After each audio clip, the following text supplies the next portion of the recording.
Hey, thanks for having me. Yeah, let's start with a quick introduction. Tell us a little bit about yourself.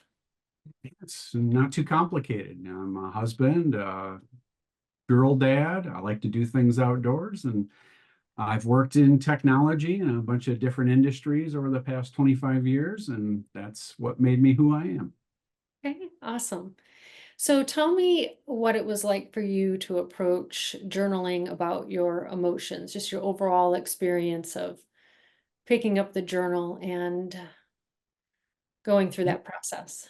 Well, it's not something I think most boys learn growing up. So a new experience, relatively new.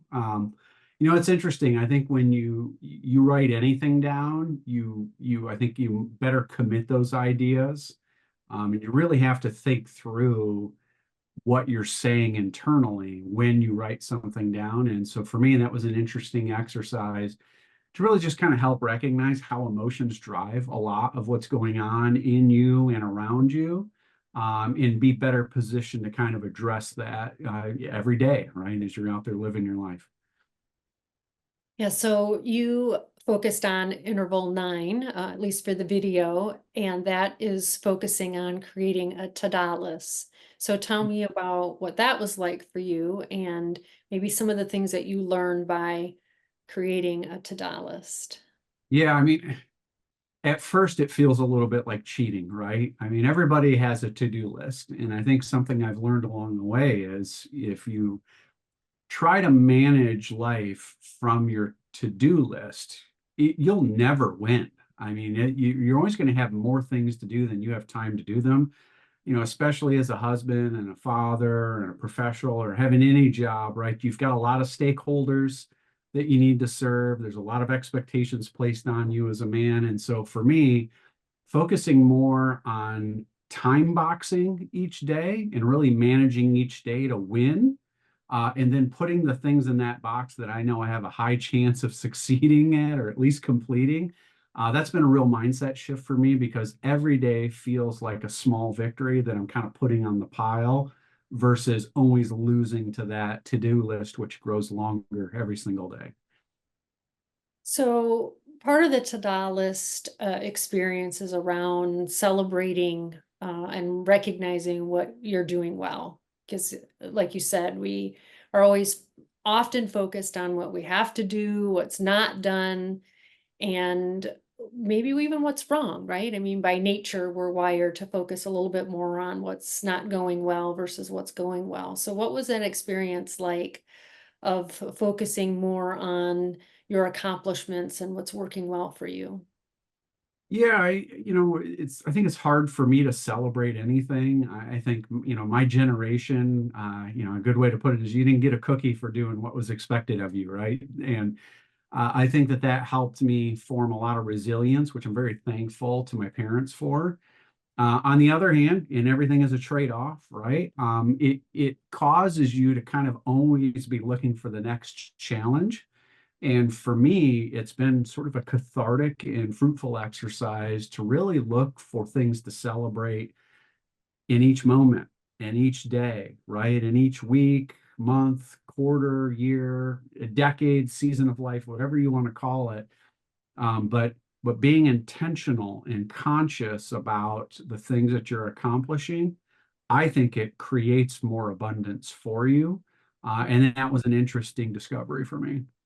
Yeah, so can we dive in a little bit more to that? Because I'm curious to know the practical application. So Yeah. there's the awareness, there's writing things down, but how does that really help improve your work and your life?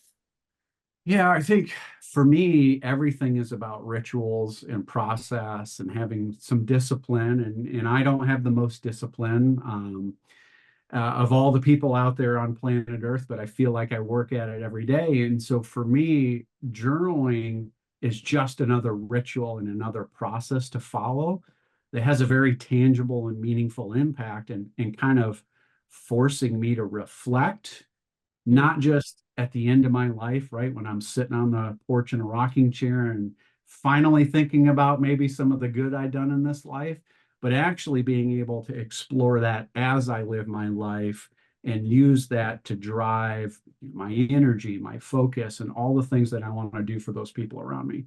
Mhm. And how did you experience using the feelings list? So I included that in the journal to help you identify some of your emotions. What was that experience like for you? Yeah, again, something I think that most boys growing up don't touch on a lot are feelings. We like to push those down deep and save them for later. For me, I think I don't readily have access to some of the more negative emotions. I think I'm primarily driven by, sort of a sense of justice and accomplishment. It seems to be top of mind for me each day. I don't know if I became that way because of the path I chose, or I chose the path I did because I am that way. And I may never know the answer to that. But something that's been interesting for me is I think I've discovered how much I enjoy recognizing the joy in daily life, and that the way that journaling has brought some of those things to the surface for me. Because I think sometimes it can be easier to focus on what's going wrong and how that makes you feel like you're not good enough as a husband, you're not good enough as a father, you're not good enough as a colleague at work. If you own a business or you're operating a business, you feel like you're letting people down constantly because you can't solve every problem that everyone brings to your doorstep.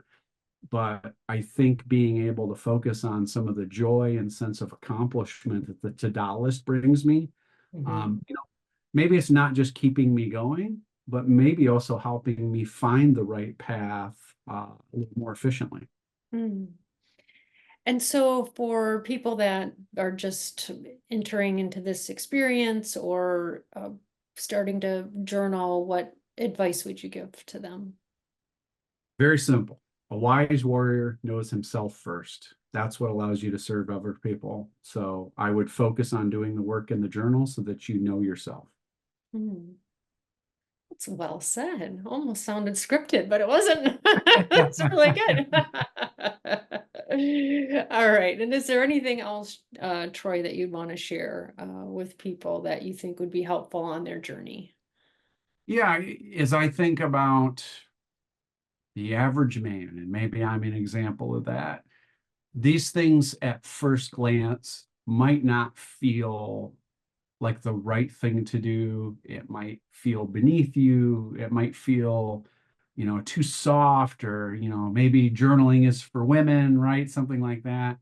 But I think the learning I've had after practicing this for many years is it really helps you center yourself so that you can be the person you want to be for those other people. And I think most men want to serve the people they love and their friends and their community. And this is just one of the tools in your toolkit to help you do that at the highest level each day. So I'm going to ask you just one more question because you brought something up that I think could be an I'm going to say obstacle or maybe resistance to this is this idea of feminizing men, and that that would be the opposite of my goal with this Yeah. journal. But I'd like you to speak to the idea of does understanding your feelings, writing about your emotions, does that take you down a path of feminizing men? I don't think so. And maybe it's because I've been drawn to stoicism in this season of life for me. But, when I think about Marcus Aurelius and what he was able to do, and maybe all men think about the Roman Empire, but that's certainly a masculine figure in history that very intentionally wrote down his thoughts each day. There was a book came out of it called Meditations. Um, so, are we in danger of feminizing men by journaling? No, I don't think so. I think that it's probably long past due in this modern life time for people to really get to know themselves a little bit better so that we can take care of each other. Yeah. Oh, that's wonderful. Thank you, Troy. Yeah, you're welcome. Take care.